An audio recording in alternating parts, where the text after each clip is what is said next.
I can't tell you how pleased I am to be able to introduce the panel for this evening that we have assembled to dissect and analyze yesterday's election in the United States and its impact on Canada and the world for that matter. Now, where else except for maybe CNN could you find three speakers with the depth of knowledge, experience, and wit on one stage?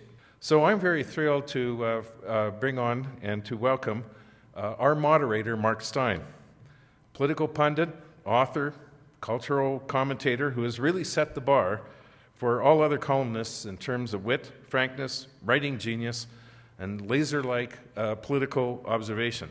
It is really an honor to welcome Mark Steyn. Mark?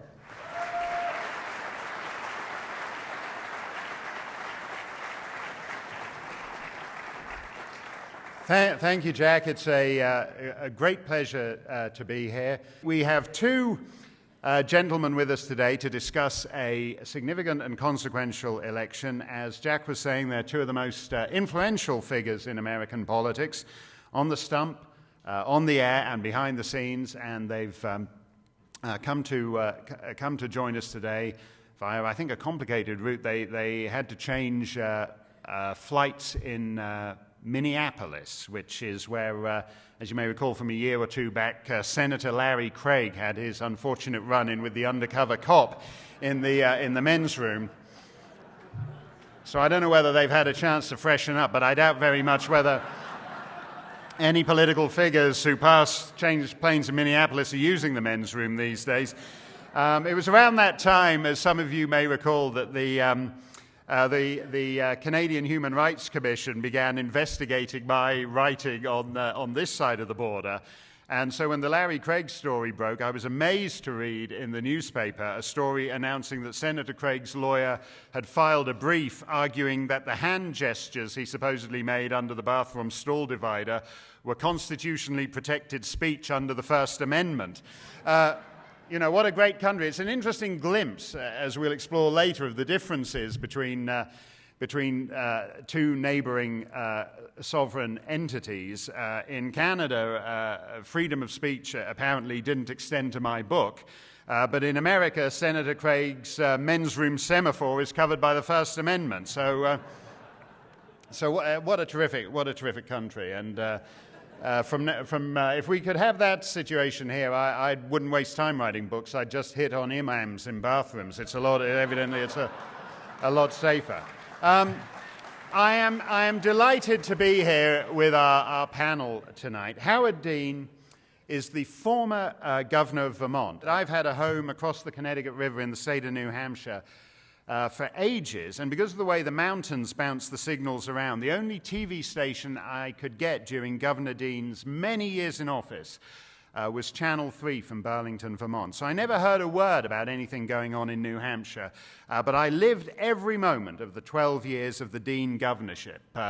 Coming up tonight, an exclusive interview with Governor Howard Dean. If you missed tonight's exclusive interview with Governor Dean, there'll be another one along tomorrow morning.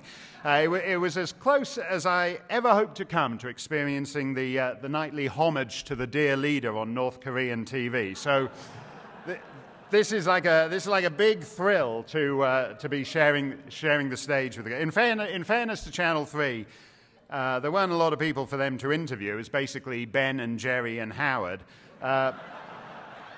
So Ben and Jerry couldn't make it, but Howard did. He knows a lot about Canada, by the way.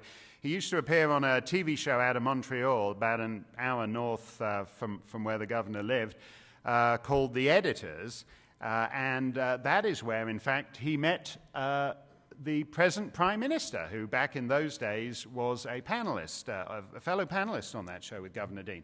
More recently, he was a highly successful chairman of the Democratic National Committee and the man behind the party's 50-state strategy that delivered the House and Senate into the hands of Nancy Pelosi and Harry Reid in 2006, and then added a bunch of other seats, plus the presidency, in 2008. So in a way, the man you're about to hear is responsible for the Pelosi-Reid-Obama era.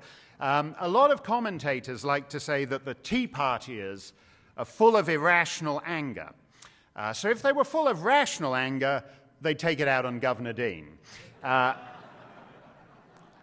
We will, the way, I'm not quite sure why the way the format's been constructed, but we're going to hear from Governor Dean first, and then I will introduce Senator Thompson.